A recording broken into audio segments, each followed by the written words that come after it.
Olá, turma da terceira série, tudo bem com vocês? Aqui é a professora Cristiane falando e hoje nós vamos ter aula de filosofia, tá? Na verdade, nós vamos fazer uma aula de aprofundamento do capítulo 3 e do capítulo 4, tá? Estamos fazendo toda uma aula de aprofundamento, de revisão, de todos os conteúdos que foram ensinados, né, no processo de ensino-aprendizagem e dentro desse contexto durante o primeiro semestre, tá bom? Então acompanhe com a apostila, por favor. Vamos lá. Capítulo 3, o tema é a filosofia na Idade Média e na Idade Moderna, certo? Vamos recapitular o conceito de filosofia medieval. É a forma como denominamos a filosofia que aconteceu na Europa entre os séculos 5 e 15, período conhecido como Idade Média.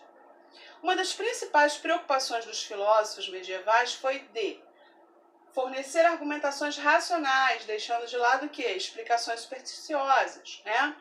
E com a maior característica, né, do período medieval, a interferência da Igreja Católica em todas as áreas do conhecimento, em todos os setores da sociedade, tá? A questão da religiosidade era o elemento agregador da sociedade, era a religião que regia a sociedade dentro daquela época, tá? Daquela temporalidade, ok? Importante ressaltar também, pessoal, todas essas informações, todo o conteúdo é importante que vocês estudem, tá? Que vocês estudem a apostila, assistam a videoaula também como uma forma de preparação para o Enem, tá bom? Então vamos lá. Relembrando, né, o conceito de filosofia patrística. O período patrístico foi caracterizado pelos esforços dos primeiros padres da Igreja Católica para fazer uma ligação entre a religião e o pensamento filosófico da época, ok? Principais pensadores do período da filosofia medieval. Nós temos São Tomás de Aquino, principal representante da escolástica, né? E Santo Agostinho, que foi o principal representante da patrística. Neste período, as profundas críticas à Igreja Católica acabou acarretando o quê? A Reforma Protestante, tá? A Igreja Católica respondeu à Reforma Protestante com o quê? Com a Contra-Reforma e com a Inquisição, ok?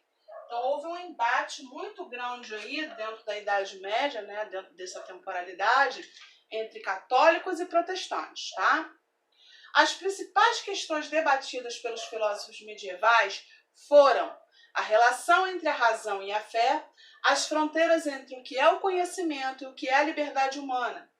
Podemos observar então, pessoal, que os principais temas estão relacionados com a fé, provando mais uma vez o que? A influência da Igreja Católica neste período da filosofia, tá? Então tá bem explicadinho. Nós temos aqui o Santo Agostinho de Hipona, que foi um filósofo, né? Que se destacou ao buscar uma forma racional de justificar as crenças, desenvolveu uma ideia de que todo homem possui o quê? Uma consciência moral e um livre arbítrio, ou seja, o direito de escolha, tá? E temos também o conceito de escolástica, que foi um movimento ocorrido do século IX ao século XVI. Perdão. Que tinha como interesse entender e explicar a religiosidade cristã por meio das ideias dos filósofos gregos, Platão e Aristóteles, ou seja, né, tentar conectar razão e fé. E temos também um conceito de filosofia cristã, né, pessoal? Como se formou esse conceito? O que foi a filosofia cristã? Foi um sistema de pensamento que se distinguiu do grego e de outros, como os chineses e os hindus, por ser um sistema orientado pela verdade revelada por Jesus Cristo, ok? Bom, aí, pessoal, ainda no capítulo 3, nós vamos entrar aqui no conceito de filosofia moderna, tá? Nós recapitulamos aqui os principais assuntos, né, dentro do contexto da filosofia medieval, tá? Agora nós vamos para a filosofia moderna, tá? Nesse período começou a filosofia moderna, a valorização da ciência e da razão. E toda a filosofia desenvolvida durante o século XV ao século XIX chama-se filosofia moderna, ok? A filosofia moderna foi dividida em 4 partes, tá? Filosofia do Renascimento, filosofia do século XVII, que também é conhecida como Idade da Razão, filosofia do século XVIII, que só aconteceu em alguns países americanos e alguns países da Europa, tendo como base o quê? O iluminismo, né? E a filosofia do século XIX, que foi uma revolução, tá? Dentro desse contexto, né, vamos entender o seguinte. No final da Idade Média, a filosofia estava baseada no conceito de teocentrismo, Deus no centro de tudo, ok? Porque falamos do quê? Da questão da religiosidade, né? Com a chegada da Idade Moderna, isso muda. Surge o quê? Perdão, pessoal.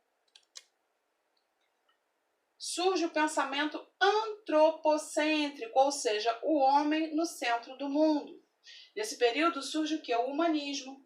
O humanismo passou a ter um papel centralizador, propiciando assim uma posição mais ativa do ser humano na sociedade, como um ser pensante e com maior liberdade de escolha. Então, podemos observar o seguinte, a diferença no período medieval era regido pelo quê? Pela religiosidade. Agora, no período moderno, né, o homem passa a ser o centro de tudo e ele consegue conquistar essa liberdade de escolha, mas também de responsabilidade pelos seus atos, não é verdade? A filosofia moderna está apoiada nos seguintes conceitos: antropocentrismo e humanismo, racionalismo, né, relacionado à razão, liberdade e idealismo, entre outros conceitos, tá? Bom, vamos falar um pouquinho do conceito de antropocentrismo, que tem tudo a ver com o contexto da filosofia moderna, né? É uma ciência que se dedica ao estudo aprofundado do ser humano, né? A antropologia estuda o ser humano e a sua origem de maneira abrangente, né? Por meio da sua cultura, linguagem, tradições, hábitos e costumes, dentro de um determinado grupo, tribo ou civilização. Tá? E dentro da antropologia existem divisões: antropologia biológica ou física, a cultural, a linguística, né? E a questão do humanismo. O ser humano passou a ter um papel centralizador, né? O ser humano passou a ter uma posição mais ativa na sociedade, tá? Então, a questão da antropologia, né, do antropocentrismo e do humanismo tem como o principal objeto de estudo, objeto entre aspas, tá, pessoal? O homem, o ser humano, tá bom? Bom, finalizando aqui, né, essa revisão do capítulo 3, agora nós vamos falar sobre filosofia contemporânea, capítulo 4, tá, pessoal? O que eu vou abordar no capítulo 4? A questão principalmente da indústria cultural, tá? Então vamos lá. Filosofia contemporânea. A filosofia contemporânea é aquela filosofia desenvolvida a partir do século XVIII, que tem como marco a Revolução Francesa de 1789. Vocês estão analisando aqui a questão, isso aqui é a Bastilha, pessoal, né? Foi um marco revolucionário. Dentro do contexto da Revolução Francesa, foi a queda da Bastilha, tá? Então, essa imagem aqui é uma imagem muito simbólica, representa um marco, né? Um divisor de águas na história, tá? Então, vamos lá. Filosofia contemporânea engloba os séculos 18, 19, 20 e 21, ou seja, de 1789, Revolução Francesa, que foi um divisor de águas até os dias atuais, ok? E como era o mundo naquela época, pessoal? No período houve a consolidação do capitalismo, tá? Prestem atenção. Principal consequência da Revolução Industrial Inglesa, iniciada por volta de 1750. E o que ocorreu? Intensificou-se a exploração do trabalho humano, né? Trabalho dos operários nas fábricas, né? O avanço tecnológico e científico, a descoberta da eletricidade, o uso do petróleo, o uso do carvão, a invenção da locomotiva, do automóvel, do avião, do telefone, do telégrafo, da fotografia, do cinema e do rádio. As máquinas substituíram muitos trabalhadores, agravando assim o problema do desemprego, né? Que é um problema atemporal, é um problema pertinente em toda a sociedade. No século XIX, as modernizações se consolidaram e ocorreu um grande progresso na técnica e na ciência. Bom, aí o que acontece, pessoal? Vamos chegar lá, né, na escola de Frankfurt. No século XX, acontecimentos como as duas guerras mundiais, o nazismo, a bomba atômica, a Guerra Fria, a corrida armamentista e a degradação do meio ambiente se refletiram na filosofia contemporânea. Assim, a filosofia contemporânea passou a entender o quê? A crise do homem contemporâneo. Esse homem contemporâneo, ele entrou numa crise, principalmente uma crise existencial, uma crise social e uma crise econômica, tá? E aí, em 1920, tá, surgiu a Escola de Frankfurt. Ela foi uma escola de pensamento filosófico e sociológico. A Escola de Frankfurt foi formada por pensadores do Instituto para a Pesquisa Social da Universidade de Frankfurt. Aí vocês vão me perguntar, mas professora, o nazismo, a bomba atômica, a Guerra Fria, a corrida armamentista, todos esses acontecimentos ocorreram após 1920. Sim, pessoal, com certeza, tá? Só que a Primeira Guerra Mundial já tinha estourado, né?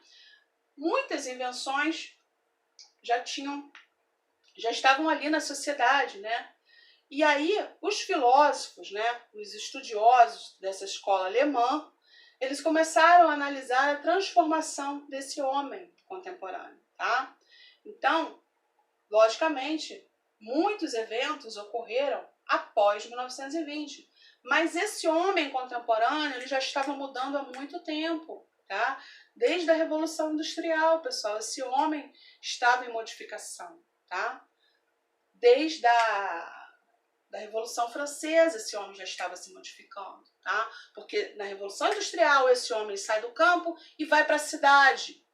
Ele tem a esperança de viver melhor, mas chega lá, não é nada daquilo. Ele vai trabalhar 16 horas, 18 horas dentro de uma fábrica recebendo um salário miserável, que mal dá para se alimentar, né? Vive em condições insalubres, aí ele sente saudade do tempo que ele trabalhava no campo, né? Com a Revolução Industrial, com a Revolução Francesa, perdão, o homem do povo acha que vai melhorar de vida com a Revolução, mas não, ele foi usado como massa de manobra. Então a transformação desse homem, tá, já é de muito tempo. A questão desse corte, né, temporal, homem contemporâneo, é uma classificação importante para a gente poder entender esse processo histórico, essa transformação filosófica, tá? Mas esse homem vem se transformando há muito tempo, principalmente desde a Revolução Industrial, tá? Que ele deixa de ser um homem do campo, vai ser um homem da cidade, e aí ele sofre muito mais, ele se angustia muito mais, porque ele não tem o que comer. A realidade é essa. Eu falo para vocês, eu não romantizo a história, tá? Então, voltando aqui na Escola de Frankfurt, né? Ela foi formada por pensadores do Instituto para a Pesquisa Social da Universidade de Frankfurt, na Alemanha. Foi uma escola que procurava estudar o pensamento filosófico e sociológico e tinha qual objetivo principal? Analisar as mudanças da sociedade, fazer uma crítica social dos novos comportamentos. Então, pessoal, não é que esses estudantes, que esses pesquisadores, né, se sentaram ali e começaram a analisar o homem a partir de 1920, não, tá? Eles foram lá atrás, eles fizeram toda uma pesquisa e começaram a analisar a mudança social e como isso influenciou no aspecto psicológico, no aspecto sociológico do ser humano, ok? Baseado nas ideias marxistas e freudianas, o nome já diz, né? Freud, vem lá da psique, essa corrente de pensamento criou uma teoria crítica social que influenciou o quê? A antropologia, a psicologia, a história, a economia e a política. Da Escola de Frankfurt, destacamos os seguintes filósofos: Theodor Adorno, Max Horkheim, Walter Benjamin e Hugh Habermas. Ok? Bom, vamos falar da indústria cultural propriamente dita, né? Ponto central. Foi um termo criado pelos filósofos da Escola de Frankfurt, Theodor Adorno e Max Horkheim, para designar a indústria de massa, vinculada e reforçada pelos meios de comunicação. Segundo eles, essa indústria do divertimento massificaria a sociedade e tornaria os comportamentos humanos iguais, homogêneos, pensando e se comportando da mesma forma. Gente, isso é muito atual, né? A internet faz muito isso. Todo mundo com o mesmo rosto, com o mesmo bocão, né? Com o mesmo perfil, com o mesmo cabelo, com o mesmo comportamento, com o mesmo linguajar. E isso faz parte da indústria cultural, isso gera lucro, muito, tá? E o que a indústria cultural visa, pessoal? Visa o consumo e o lucro, nada mais, tá? E de que forma? Banalizando a cultura erudita, né, a educação, retirando da cultura, da arte, o seu valor e a sua autenticidade. Assim, a arte foi transformada em um produto pronto e embalado para ser consumido. A arte foi transformada em quê? Em diversão, em entretenimento. A indústria cultural junta elementos da cultura erudita com elementos da cultura pop, tá? E lança um produto que agrada a todos, né? Ou seja, a massa. Exemplo, temos o cinema, temos a música, né? Qual é o filme que mais vende? É um filme de ação, né?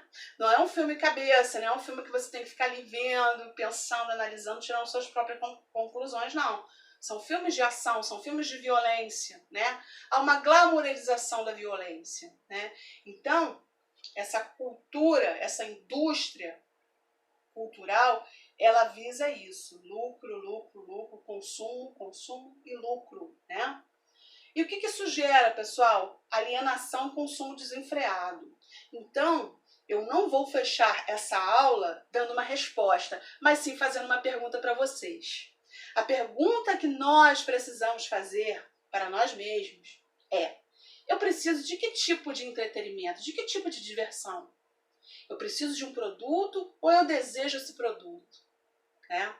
É essa pergunta que a gente tem que fazer o tempo todo para nós mesmos. Eu preciso ou eu desejo? Tá? Então fica essa pergunta aí, pessoal. A aula termina, mas eu deixo esse questionamento para vocês, tá? Lembrando que esse tema é recorrente em provas de Enem, tá? E não cabe a nenhum aluno, não existe decorar em história nem em filosofia. Vocês têm que entender todo o processo filosófico e todo o processo histórico, tá? Os enunciados são imensos. Vocês têm que ter um domínio de linguagem, tá?